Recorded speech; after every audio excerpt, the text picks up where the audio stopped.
রামনবমী আর রামায়ণের প্রশ্ন করেছে সবস্থান। আগে দেখালাম রামকৃষ্ণ গৌরাঙ্গ হরিচাঁদ, এরা আলাদা কেউ নয়, একজন যুগে যুগে অবতার। তার প্রমাণ আগে দিলাম সভ্য সমাধান। তাই বহিরাগত যারা বলে তাদের মূলত বুদ্ধির দীনতা, তাদের মতো মানুষের সঙ্গে না বলাই ভালো কথা। এইবার শোনো একটা কথা বলি সভায়, এই নবমী তিথিতে রামের জন্ম যে হয়,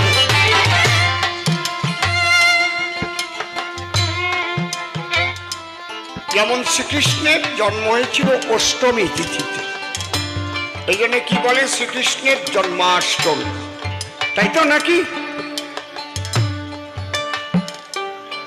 শ্রীমান মহাপ্রভুর জন্ম হয়েছিল ফাল্গুনী দোল পূর্ণিমা তিথিতে, তাই তো? বাবা হরিচাঁদ ঠাকুর জন্ম নিয়েছিলেন কোন তিথিতে? মধুকৃষ্ণা ত্রয়োদশীতে। শ্রীহরি আসিল তার জন্ম তিথিতে, বারুণী মেলা হইল। শ্রীকৃষ্ণের জন্মাষ্টমী সনাতনীরা করে যে পালন, রাম নবমীতে জন্ম নিয়েছে রামরা জীবন।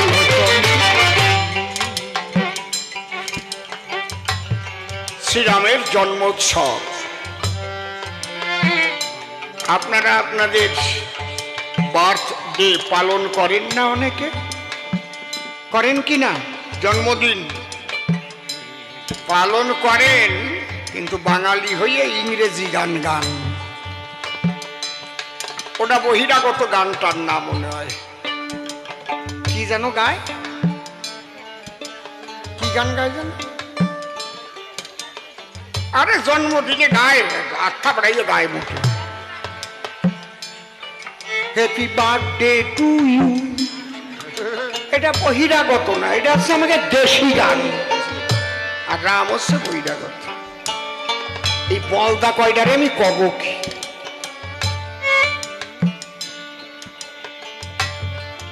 কি সুন্দর একেবারে। তাহলে তোমাদের বার্থডে পালনে তাতে কোনো বাধা নাই, রবীন্দ্র জয়ন্তী পালন করবা, নজরুল জয়ন্তী পালন করবা, এতে কোনো বাধা নাই। রামের জন্ম জয়ন্তী রামনবমী যেই পালন করবে তখনই গা জ্বলবে, তাই? একটু ভাবিয়ে দেখেন কত বড় ঈর্ষাপরায়ণ হলে তারা রাম সম্পর্কে এই কথা বলে।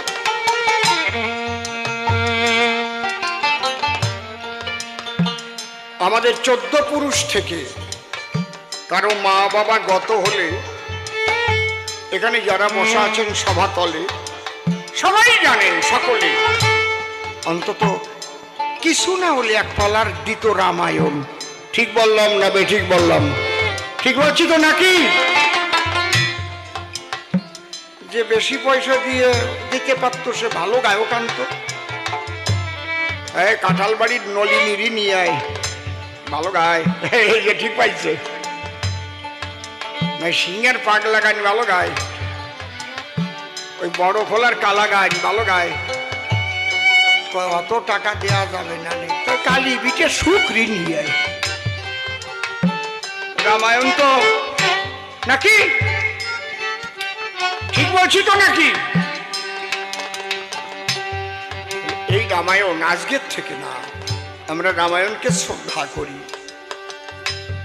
রামলীলাকে শ্রদ্ধা করি। আজকে শুধু বঙ্গবাসী নয়, শুধু ভারতবাসী নয়, বিশ্বের বহু দেশে রিসার্চ করে করে শেষে তারা রামের শ্রীরামচন্দ্রের আদর্শ দর্শনকে সম্মান দিতে আরম্ভ করেছে।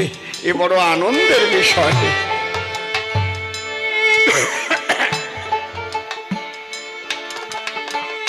দেখেন, ধর্মের দুটো দিক আমি বলতে গেছিলাম, একটা ব্যবহারিক, একটা আধ্যাত্মিক। শ্রীরামচন্দ্রের যে জীবনী, যে ইতিহাস, তার মধ্যে আধ্যাত্মিক সচেতনতা, তৎসঙ্গে ঐতিহাসিক বহু বারতা, বহু তথ্য রামায়ণের মধ্যে আমরা পাই। একটা সংসার, বেশিরভাগ মানুষই তো সংসারই। আমরা সংসারে ভাইয়ের সঙ্গে ভাইয়ের কেমন ভাব হবে, মাতা পিতা সন্তানের কিভাবে চলবে, তারা আছে রামায়ণ। রামের কিন্তু বনবাসে যাওয়া লাগতো না, সমগ্র অযোধ্যাবাসী রামের পাশে ছিল। শুধু রামচন্দ্র বললেন, আজ যদি আমি পিতৃসত্য পালন না করি, তাহলে জগতের কেউ মাতা পিতার নির্দেশ পালন করবে না। আমরা বাবা হরিচন্দ্রের দ্বাদশ আজ্ঞায় প্রথমেই পাই, সদা সত্য কথা বলিবে, মাতা পিতাকে ভক্তি করিবে। কিরকম ভক্তি?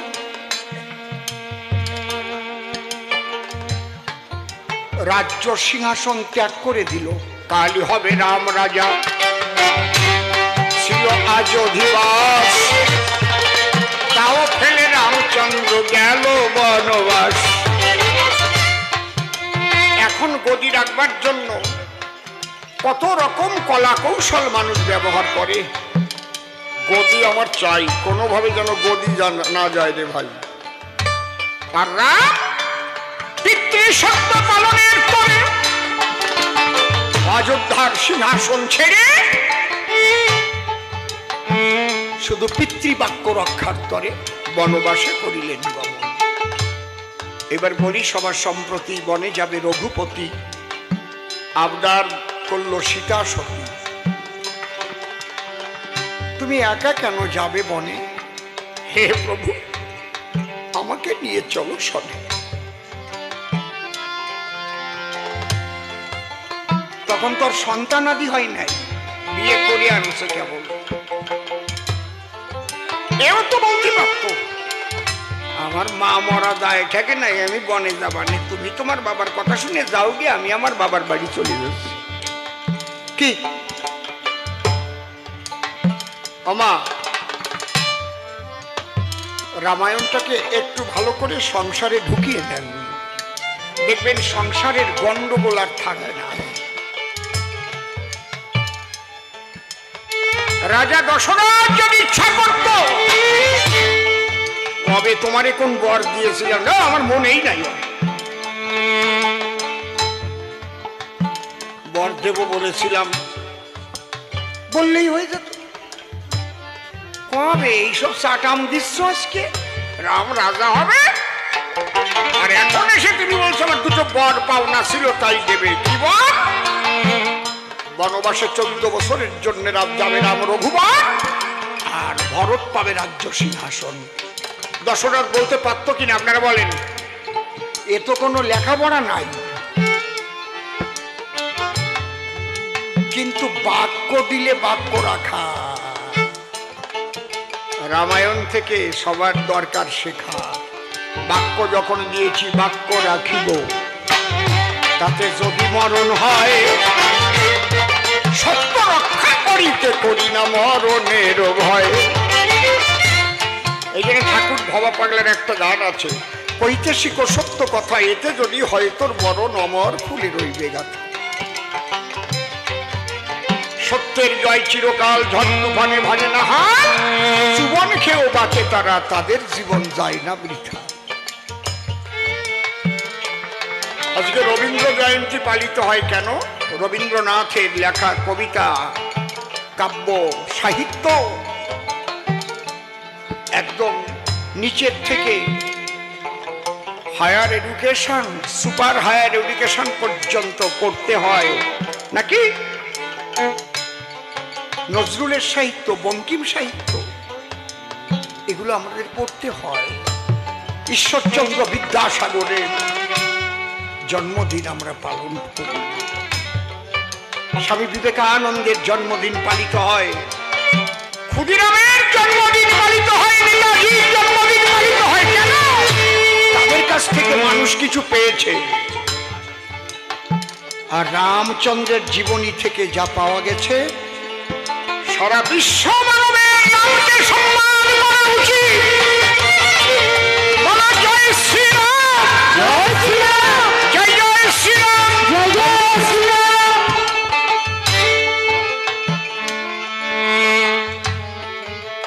তাহলে দশরথ যদি ইচ্ছা করত কইকেয়ীকে দূরে সরিয়ে দিতে পারত, অস্বীকার করতে পারত, করলো না।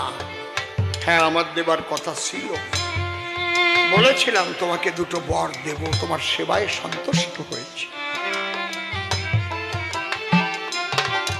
আজকাল তো চোখ উল্টোই দিতে আর সময় লাগে না নাকি?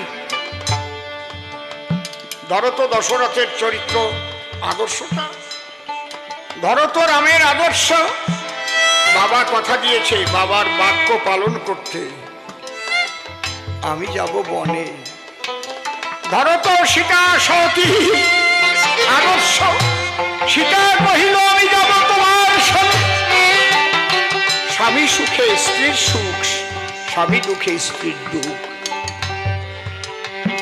রাম সীতা দুইজনে বনে যাবে গো।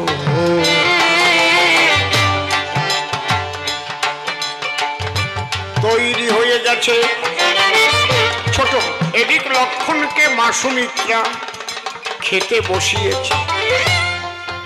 ছোট ছোট লক্ষণ রান্নাঘরে খাচ্ছে। লক্ষণ এখনো জানে না যে এই পর্যন্ত ঘটনা ঘটে গেছে।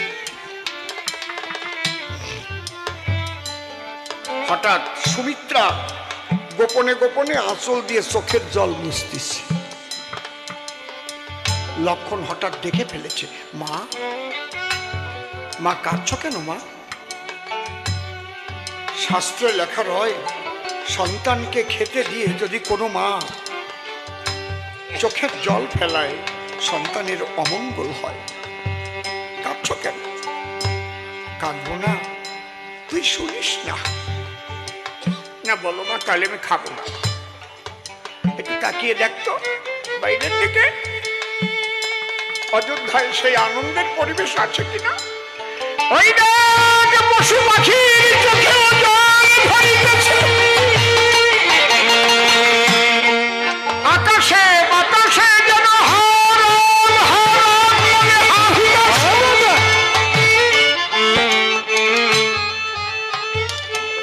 কি হয়েছে মা? তুই তো জানিস রাম রাজা হবে। হ্যাঁ মা, রাজা হবে না। 14 বছরের তরে বনে যাবে রাম, রঘুবনে, আর রাজ্য সিংহাসন ভরত পাইবে। মা, দাদা যাবে বনে, কেউ কি যাচ্ছে তার সঙ্গে? হ্যাঁ, সীতা যাবে। মা, তুমি কি জানো না যে অযোধ্যায় রামচন্দ্র থাকে না, সে অযোধ্যায় লক্ষণ কখনো থাকে না। রাম শূন্য অযোধ্যা,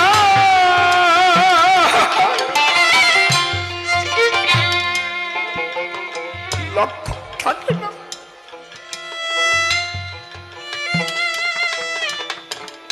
এখানে আধ্যাত্মিক ভাবে ব্যাখ্যা করা আছে।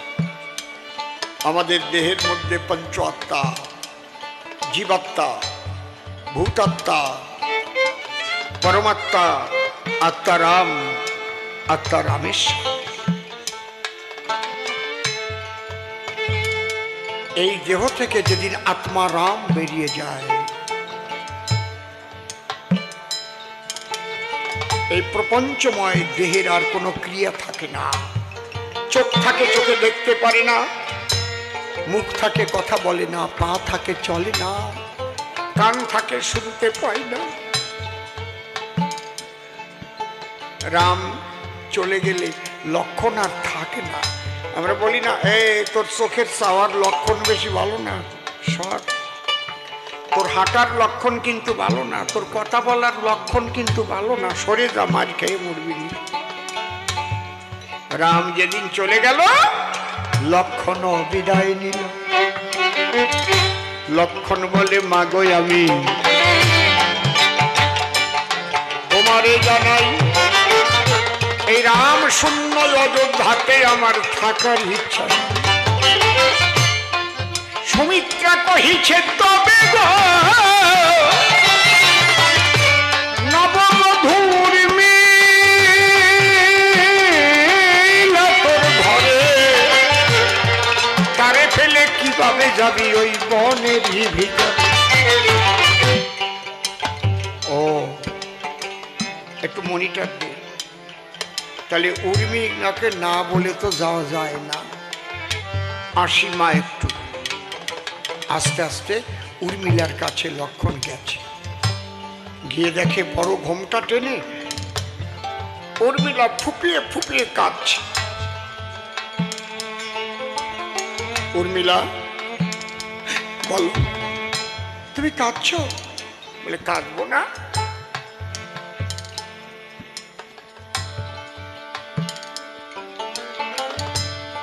চন্দ্রশূন্য যদি নিশি হয়, তাহলে সে নিশি হয় দাঁড়ো অন্ধকার হয়। রামচন্দ্র শূন্য যদি অযোধ্যা হয়ে যায়, চেয়ে দেখো আজ পশু পাখিও ভাসিছে নয়নের ধারা। তুমিও কাঁদছ, কাঁদবো না? প্রিয়ে, আমাকে বলো না আমার কি করা কর্তব্য। বলে, আমি যা বলবো তুমি কি তাই শুনবে? হ্যাঁ শুনবো। যদি শোনো তা আর দেরি করো না, তুমিও চলে যাও রামের সেবায় মহনবনে।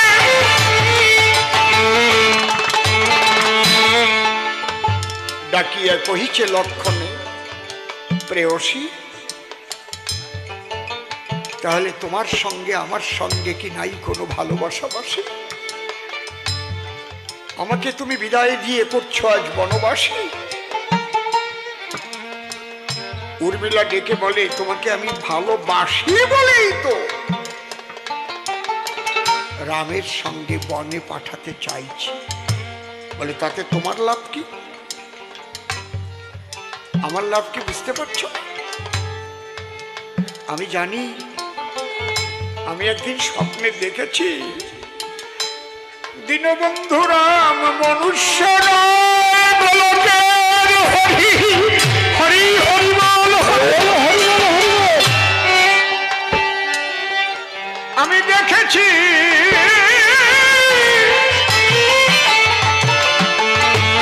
তাহারি অঙ্গে ঊনবিংশ চিহ্ন ৩২ লক্ষ।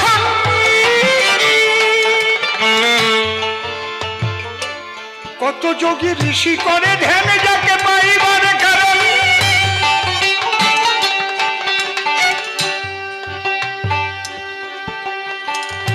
আমার লাভটা কোথায় জানো?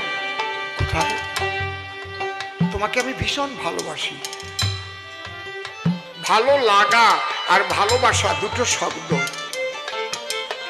আমি তোমাকে ভালোবাসি, ভালোবাসাটা হচ্ছে আত্মার জগতে, আর ভালো লাগাটা হচ্ছে দৈহিক। তোমার চোখ দুটো ভীষণ ভালো লাগছে, তুমি সাজুগুজু করেছো, তোমাকে ভীষণ ভালো লাগছে, তোমার চুলগুলো ভীষণ ভালো, তোমার নাকটা দারুণ, কি সুন্দর, ভালো। কিন্তু দেহের মধ্যে সমস্ত ভালোর যে ভালো, আত্মা